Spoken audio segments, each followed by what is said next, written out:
Hello, everyone, and welcome back to another Planetarium show. My name is Jessica. I am the director of the Planetarium, and with me tonight are two of our students who I will let say hi and introduce themselves, and we'll start with Brayden. Hello, my name is Brayden. I am a music education student here at UMD. My name's Eli. I'm a physics and astronomy student here at UMD. Awesome. So, tonight is our monthly edition of Ask an Astronomer. We are here to answer your questions or attempt to. So, whatever questions you have, leave them down in the comments. We will get to those. I know we have one question that was already sent in separately, not in the comments. So, I figure we'll just jump right in with that. What do we think? All right. Yeah. So this question comes from Julie, and they ask, what is the most distant star visible to the unaided eye? And I will say I am happy that we got this a little bit early because I had to look it up. But from what I have been able to find, it is the star, hold on, MACS J1149 plus 2223. Brilliant name. But the star is in the constellation of Cassiopeia and is about 4,000 light years away. So that, at least in my quick search, is what I found for the most distant star that we can see without a telescope, with just our eye. So, yeah, there we have it. I found a couple of other things that had some other ones. But this was the most consistent answer I was seeing, so we're going to go with that one. But yeah, and that's about what I expected. You know, a couple thousand light years for the furthest, because just with how far apart stars are, how much light kind of drops off with distance, we really only see a few thousand light years out with just our eyes, which is just, the closest about 6,000 stars to us. So, yeah. All right. Well, So I was just combing through Science Daily to see if I could see anything interesting, and I see one that speaks to me particularly. ooh, go for it. Just today, astronomers identify likely location of intermediate mass black holes. Whoa. Yeah, That is like your entire research. that is true. So I'm having my rug pulled out from under me. And they're actually they're using very similar methods to what I've been using, but they're thinking that they're finding them in star clusters. Oh, interesting. Really? Yeah. I'm assuming So, globular clusters. yep. And the interesting part is that for the scope of my project, it's been central black holes in spiral galaxies. But it's interesting now that they're finding them in star clusters. And the way they're doing it is they're doing like X-ray point source analysis. So what they do is they find telescope data from either Chandra or XMM, probably Chandra, and they're looking at the spectrum of light released by the accretion disk of the black hole, and they can tell by how much light and how energetic of light is leaving it, how you can get an idea for how heavy the black hole is. So they're looking at the centers of these globular clusters and finding X-ray signals and seeing that it looks like an accreting black hole. Pretty cool. Yeah, that is pretty cool. And if anyone is interested in hearing more about the research Eli has done while in undergrad here at UMD, he has actually done a talk on this or a show on this. How long ago was it? It's been a couple months. I don't remember doing that. Did I do that? Yeah, you did that. Oh, Oh my news to me. gosh. Yes, you did a show about your research. I do not remember that. But Well, you did. I don't remember when it was, but if you go back into the videos tab of our Facebook page, you can see all of the past live streams we've done. And I'm pretty sure it's just called The Hunt for Intermediate Mass Black Holes. hmm, Um, so yeah, you can go watch that past show and learn about the real research yeah. being done and that My Eli has done. the presentation and the paper are also in UMD's digital, what's it called? Conservancy, something like that. Something So like they're on, that. yeah. Oh, wow. Yeah. I have to give a talk on this stuff in 2 days. And I still haven't really put it together, so That's okay. I mean, you've kind of had one together for a little while. yeah, I'm oopsie, I just clocked out of the Facebook tab. Basically, I'm just gonna take the presentation for the talk I gave last year and add whatever I need to onto it and then Yeah. just give it again. But yeah, Yeah. kind of interesting, kind of a weird coinky dink that came up. Presentation for the talk I gave last year.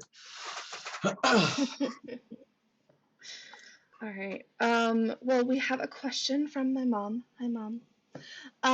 Asking what Percy and Jenny are up to. So for anyone who is unsure about these names, Percy and Jenny are the nicknames for the Perseverance rover, which was the newest rover on Mars, although it's been there for a little over a year now. And Jenny is Ingenuity, which is the little helicopter that went with Perseverance. Jenny just celebrated its 1 year anniversary of its inaugural flight on Mars. It's had, oh my gosh, what is it up to now? 25 flights, I believe. Still breaking records. The last flight it had was once again the longest, fastest flight that it has done. So still doing amazing stuff up there on Mars.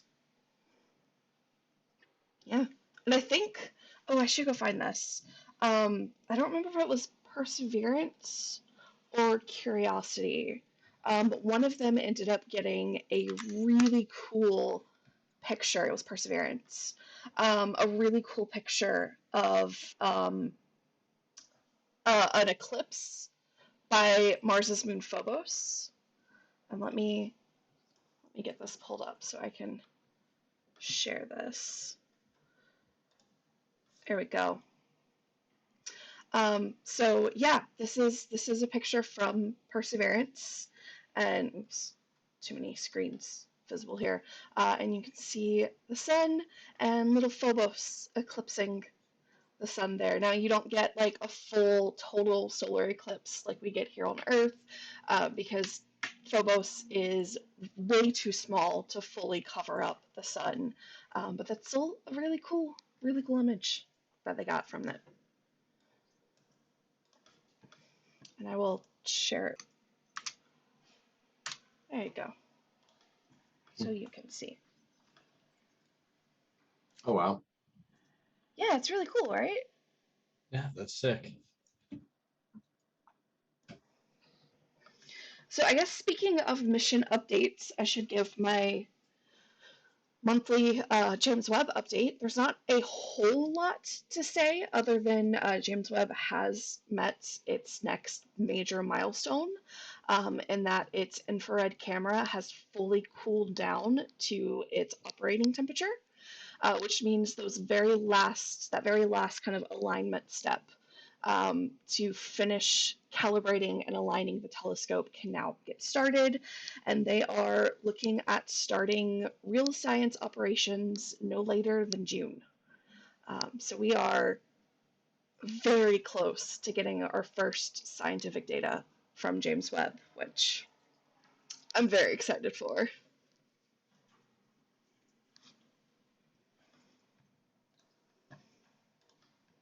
All right, let's see.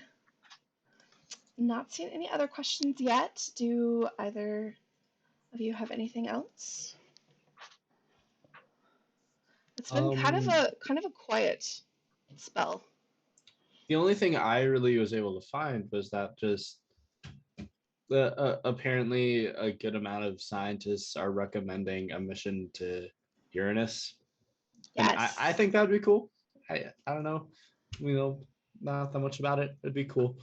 That's Yeah. it. That was the thing I found. I thought was really cool. Yeah, I think I was reading something about it last night. Um, there was a just a Reddit thread talking about whether like why people are suddenly talking about it.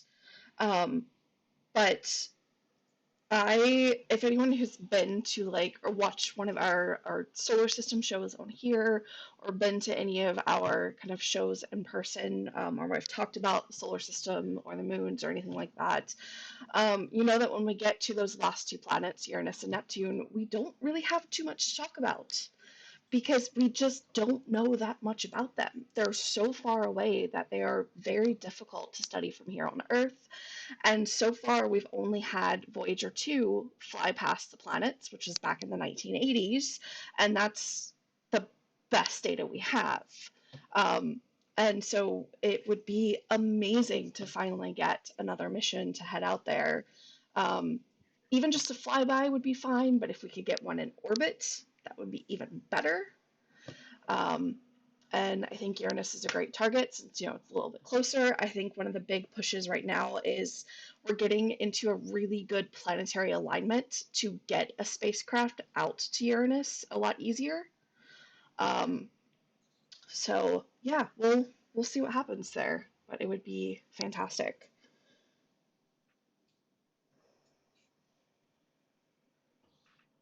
Ooh, okay. So good question from my mom again.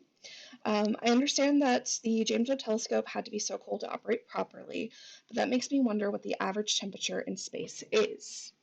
The average temperature of space is 2.73 Kelvin. Negative 456 Fahrenheit or something like that. Yeah, which is not far off from where James Webb's instruments are getting cooled down to. Yeah. The problem is space, while cold, you wouldn't actually feel that cold. Like if you could safely like wave your hand out in space, because there's hardly any particles in space. So like when you stick your hand in a hot oven, the reason your hand feels warm is because the hot air is hitting against your hand and transferring energy to it. That makes it feel hot. And that's also why you can stick your hand in a 500-degree oven and not come out with it completely burned and mangled, because the air is spread out. There's not a whole lot of air in there, so you're not getting a lot of energy hitting your hand. Um, Very different than like sticking your hand in a pot of boiling water, which don't do. Please do not do that. I am in no way advocate, do not do this. But that's why that would hurt a lot more, just because there's a lot more stuff hitting your hand, transferring that energy. Well, with space, because there's so little out there, you don't have those particles hitting your hand, taking energy away from it, cooling it down. So you wouldn't just instantly freeze. It would actually take a very, very, very, very, very long time to have your temperature dropped down to those levels. And that's why James Webb has actual coolants and devices to bring those temperatures down, because it would take too long to let that naturally happen in space. Ironically, even though it's so cold, your blood would actually kind of boil. Yeah. You were exposed to it. Because no pressure. Yep. Boiling is a combination of temperature and pressure. When you have really, really low pressure, you can boil at super low temperatures. Yep. Yep, and that's why those movies, like, you see people and they like go out into space with no protection and they instantly like deep freeze. Yeah, that would happen. You could survive, what is it, like a minute, maybe? Yeah, it's like somewhere around a minute. But the other thing that would happen is the air in your lungs would really want to get out of your lungs. And so your lungs would basically collapse. Yeah. It would be like if you took a straw and like punched it in and then just went. It would just. It wouldn't be pleasant, but you wouldn't freeze. Not No. right away. And you could survive for just a little while. Just a little while. It would be unpleasant. That reminds me, in junior high, one of our science teachers, I don't know why she had it. I I think she picked it up off the road, but she had a raccoon's lung. What? Yeah, so What? yeah, so I was in my science class, and I wasn't in her class, but it was, everybody like knew the teachers and stuff. So she just came into our room, and she had a raccoon's lung, like in her hand, and she had taken a straw and put it into what's the tubes that come out of your lungs? Bronchi?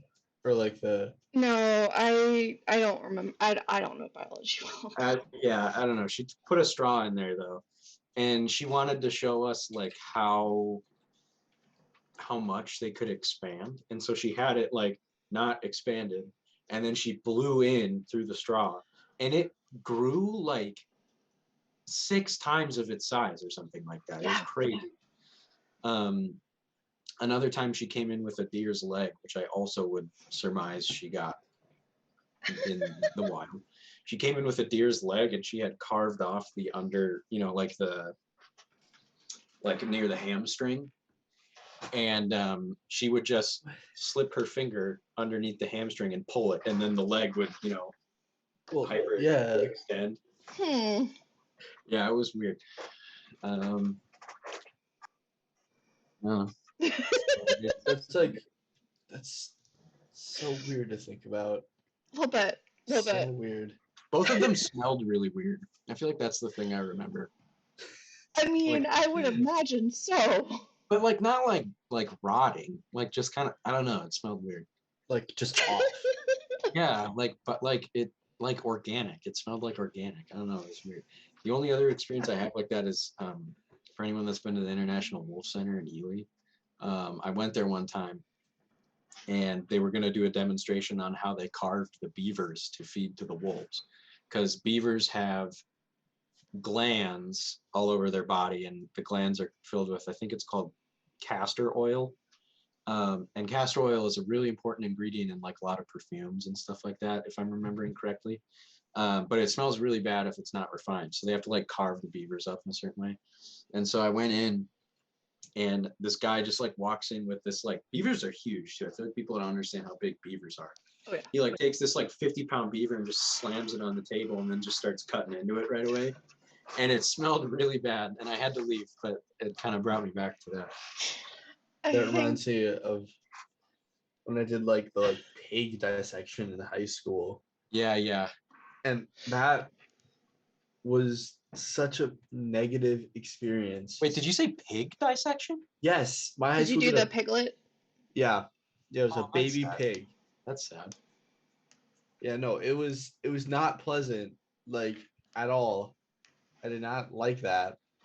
But no, like the smell, Yeah. because the it was a bunch formaldehyde.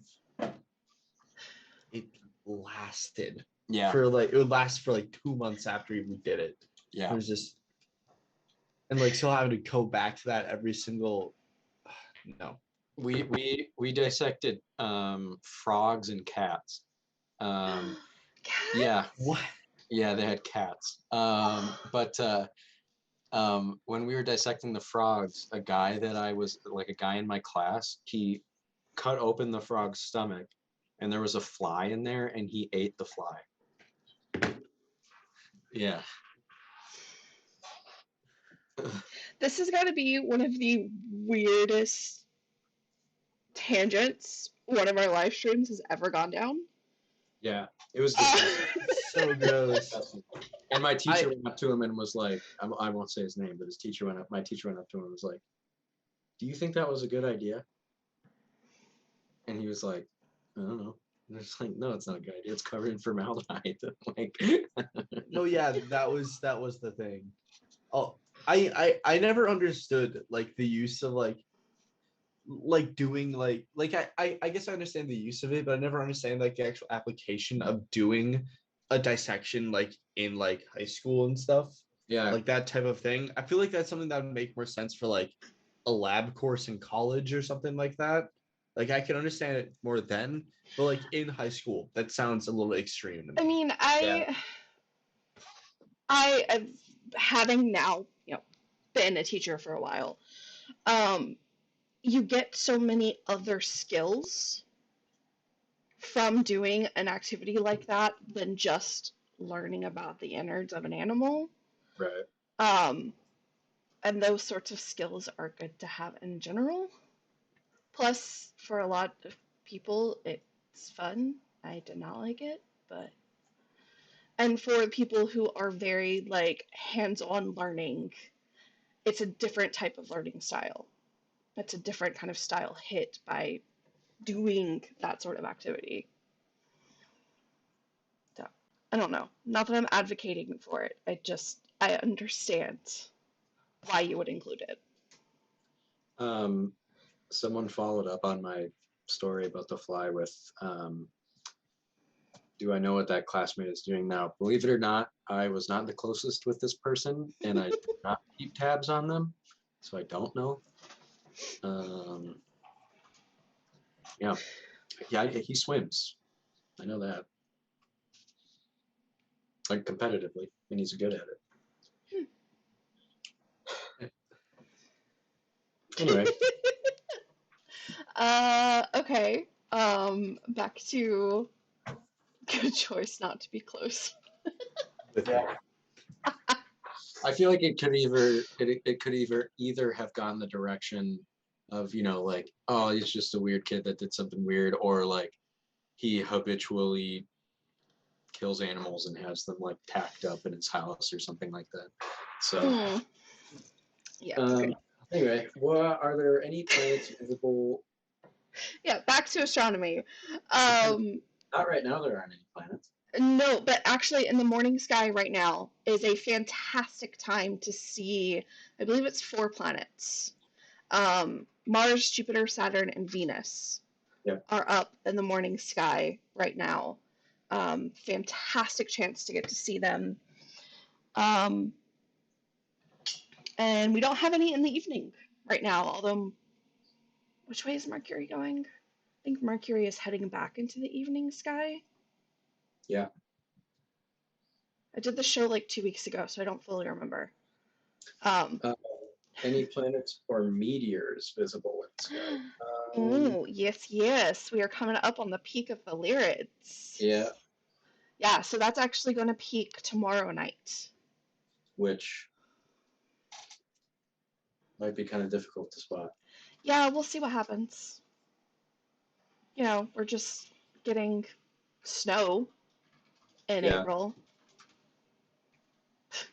Yes. But yes, Peaks of the Lyrids is tomorrow night. Lots of planets in the morning sky.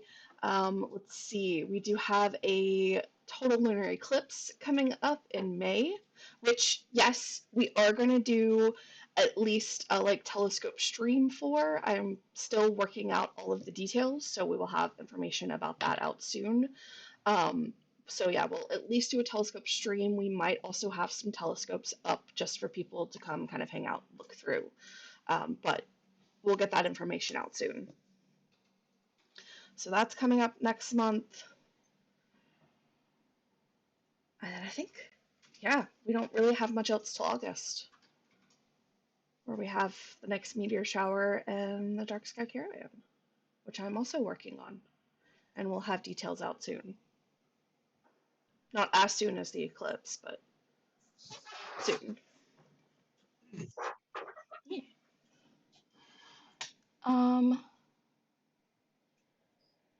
Oh, okay. So, naming the planets in order. A friend's 8-year-old gave me a memory tip. What is yours? I will be honest, I never learned one of those fun mnemonic devices. I just learned the planets. Yeah. But Breda and Eli, did either of you have a mnemonic that you used? The first thing that came to my mind was "Please excuse my dear Aunt Sally," so I don't think I have one that works. That is not the correct one. Yeah. Brayden, you laughed like you did have one. No, it's worse. Mine's worse because all of mine are like for like remembering like the bar lines on like sheet music and stuff like that. So like not even like close to like the play. I also just like remembered them. Like that's it. Yeah, I just But yeah, learned this them. yeah. I wish I remember. I knew I had a couple like in like elementary school, but I don't remember them. I've heard some really cute ones from like field trips from classes that we've had come in for field trips, but none of them have really stuck. So like I don't remember any of them. There's one that's like my Oh, very sorry, no, go ahead. PEMDAS is the order of operations Yeah, for that's math. So parentheses, exponents, multiplication, division, addition, subtraction. but there's one that's like my very excited mother just saw my very energetic or no my very excited mother just saw underneath something. I don't know. I just looked up one and one says, "My very excellent mother just served us 9 pizzas." Oh, that's good. I mean, they have had to also change to not have the P there. Yeah. My very excellent mother just served us 9. It could be none. Just served us none. None. Oh, there you go. Or just My served us very Neptune. educated. Yeah, what My are very foods that start? educated mother just served us nachos. There you go. That's a good one. Nachos are a good choice. I'm trying to think of other foods that start with N.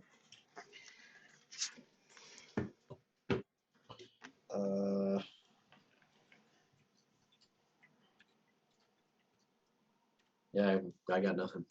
Nori. Navel oranges. Navel oranges. Nectarines. Nectarines. Oh, that's a good one.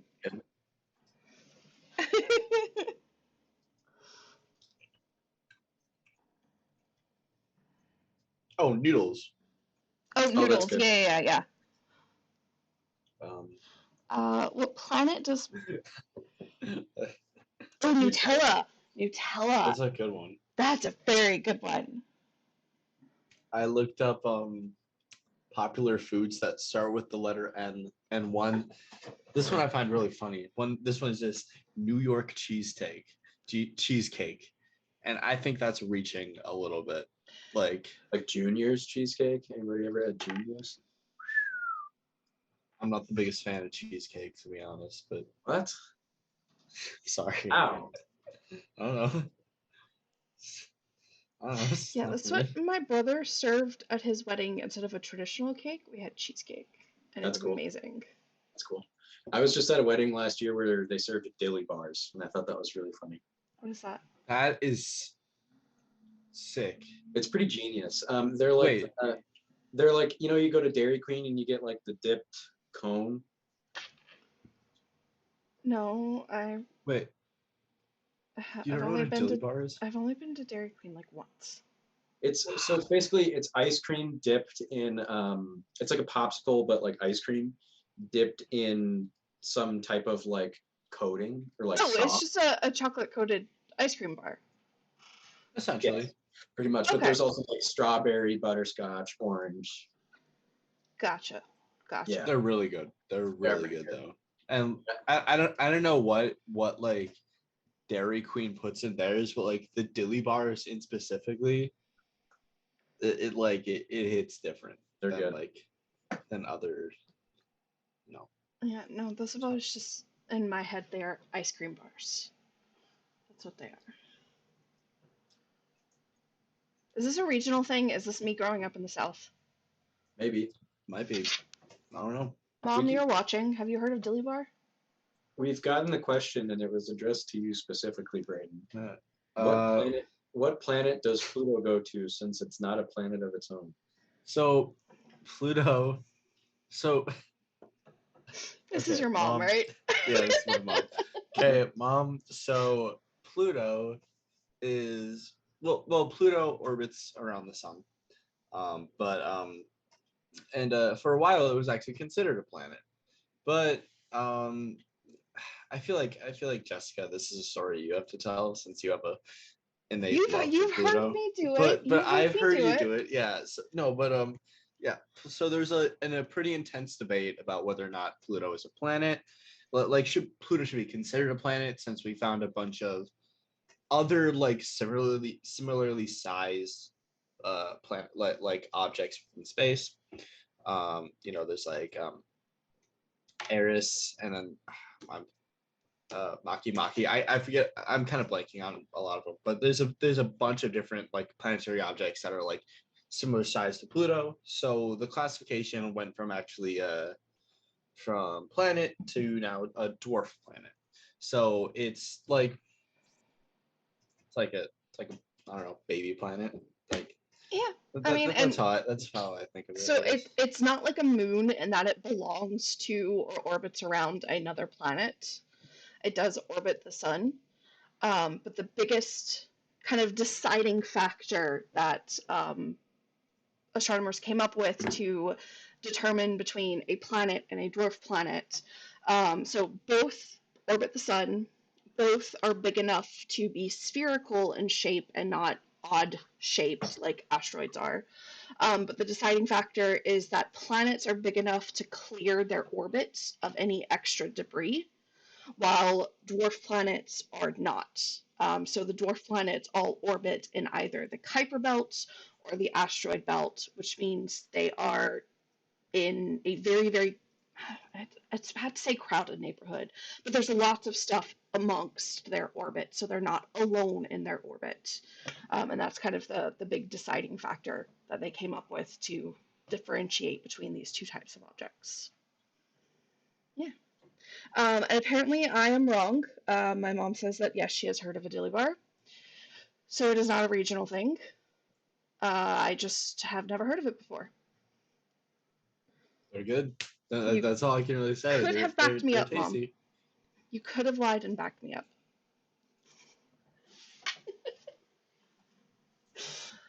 Yeah, no, never heard of it. I don't know. Whenever I go to Dairy Queen, I feel like I always have to get at least like one dilly bar, like just like. No, well, thanks for the approval, Mom. I appreciate it. Hey, But, he's doing good. Thank you. Starting to do star shows and constellation stories. You did. How much of one did you do the other weekend? You did almost a full show, didn't you? I basically did the whole show. It just got like at the end. I couldn't find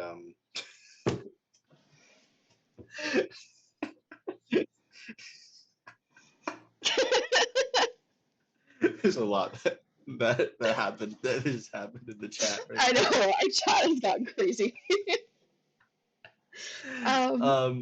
What was I saying? Yeah, no. I did everything but Leo the Lion, where I just I haven't really like I haven't really exactly memorized how to pinpoint Leo the Lion yet. Yeah, spring constellations are still pretty new for all of you. So yeah, I'll get it down. And honestly, I could probably find it if I was in the planetarium, but I would like a couple more weeks before I go into that. No, you should. I mean, you should be proud of him. I'm proud of him. He's getting there. You got the Pluto stuff down, so one step towards being able to do solar system tour. I basically got it all. I mean, yeah. I'll just talk about Pluto for 30 minutes. Take my. I mean, I would have. I have. I did a whole show on Pluto.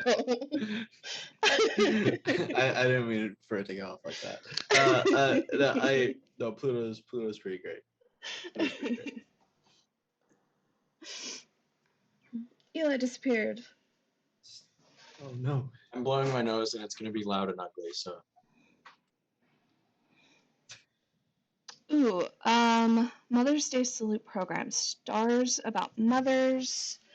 Ooh, that's a really interesting idea. Because there are quite a few families in the stars and mothers in the stars. a lot of them can't really be told without heavily editing them to be more PG, Yeah. but there might be enough to do something. Maybe for the May constellation show, I'll see if I can focus on some of those, because there are a few. Thinking, well, yeah, because you could talk about like you could talk about like Ursa Major, but like I think what was one that would work. Although that one already does have to get pretty heavily edited because of. But there are other, like there's a Korean story that's all about a mother and her sons. There's a Pleiades story that's about a mother hen. I mean, it's not fully about the mother, but we could talk about Persephone. Yeah, because I mean, her mom's involved in that. Yeah. Persephone and Hades would work. Yeah, I think there's enough that I can make something work. So I'll see what I can do for the May constellation show. It's a really good idea. I think I lost gray matter just now. You okay? No. Are you going to do streams during the summer? Yes. As for the time being, we're going to keep the same schedule where we'll do streams on Wednesdays and then in-person shows Fridays and Saturdays. And then even when we go back to doing our in-person shows on Wednesday, I think there is enough interest that we still do maybe 1 or 2 streams a month. We're going to have to judge that on availability and how much work everything is, but I think I know that there is interest for us, especially for those of you joining us who are not in Duluth and can't come to in-person shows. And honestly, I've really enjoyed doing these. It's nice and fun, and yeah. I'd like to keep it up if we are able to. So. All right, well, this might be one of the longest asks we've done in a while. We did go off on some crazy tangents there. I have no clue what you're talking about. I think they were delightful. Before we wrap up, speaking of show schedule, here is our schedule for the upcoming week. So our Friday in-person show is going to be Expedition Moons. Saturday, our children's show is Earth, Moon, and Sun at 2 p.m. And then at 7 p.m. is our general public show, Mars 1001. That is our brand new one, fantastic show that is only going to be here through the end of May.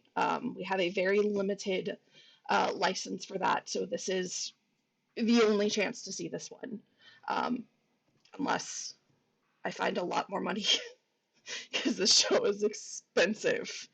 But it's worth it. I mean, it's amazing. Anyway, and then next Wednesday, our stream is going to be about Jupiter and its moons, because we got that request about 2 months ago to do a more in-depth look at more of the moons than we covered in just our, like, are you okay? So I'm sitting at my desk and I just like need my desk like accidentally. The stream is nothing but chaotic energy. I'm sorry. You're okay though. Yeah, I'm fine. Mm-hmm. So yes, we got the request a couple months ago to do talk about more of Jupiter's moons and Jupiter than we've gotten into in like the solar system or moon shows that we've done on live streams before. So I'm going to do it. Also because it sounds like fun. So yeah, we'll have that going. Yes, Mom, you are one of the reasons that I want to keep live streams going, because I like having you see a little bit of this with you all the way in South Carolina. All right, I think we're gonna wrap it up there. This chaotic Ask an Astronomer show. Thank you everyone for joining us. I hope you enjoyed. I hope we didn't lose too many people with our strange tangents.